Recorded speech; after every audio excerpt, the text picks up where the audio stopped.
라이브톡 정관용의 천고마비 3월 21일 방송 예고입니다. 헌법재판소가 한덕수 국무총리의 탄핵 여부를 3월 24일 결정한다고 발표했습니다. 작년 12월 27일 탄핵 소추된 후 87일 만입니다.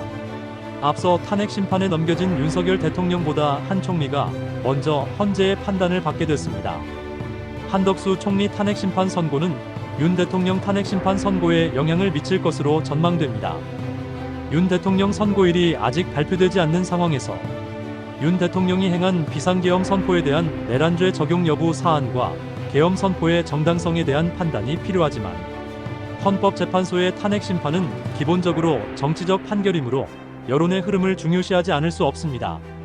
현재 여론은 윤 대통령에 대한 높은 지지율을 보여주고 있습니다. 헌재가 윤 대통령 탄핵 심판이 선고를 예상과 달리 늦게까지 발표하지 못하는 것은 재판관들 내부에서 의견이 많이 갈리고 있는 것으로 알려져 있습니다. 윤 대통령 탄핵 심판 선고와 관련하여 한덕수 국무총리 탄핵 심판 선고의 중요한 의미는 다음과 같습니다. 첫째, 대통령 권한대행 탄핵 사례입니다.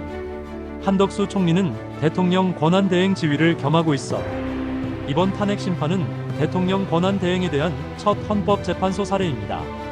둘째, 탄핵 정족수 논란입니다.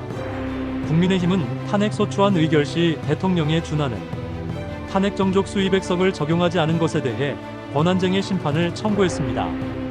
헌재의 판단은 이 논란에 대한 명확한 기준을 제시할 것입니다. 셋째, 윤석열 대통령 탄핵 심판에 미치는 영향입니다. 한덕수 총리 탄핵 심판 결과는 윤석열 대통령 탄핵 심판에 영향을 미칠 수 있습니다. 그렇다면 윤석열 대통령 탄핵 심판 선고 예상은 어떻게 될까요? 첫째, 탄핵 사유의 법적 근거입니다. 대통령의 계엄령 선포에 대한 내란죄 적용 가능성 및 계엄령 선포의 정당성 여부에 대한 법적 판단입니다. 이것은 노무현, 박근혜 전 대통령 탄핵 심판과는 전혀 다른 상황입니다. 둘째, 증거의 충분성입니다.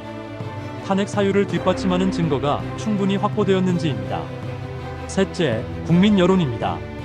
헌법재판소는 법적 판단과 함께 국민 여론도 중요한 판단 요소로 고려합니다. 마지막 넷째로 헌재 재판관들의 의견입니다. 현재 재판관들 내부에서 의견이 많이 갈리고 있다는 정황이 있으므로 재판관들의 최종 결정에 따라 결과가 달라질 수 있습니다. 결과는 기각이나 각하가 될 것으로 예상합니다. 감사합니다.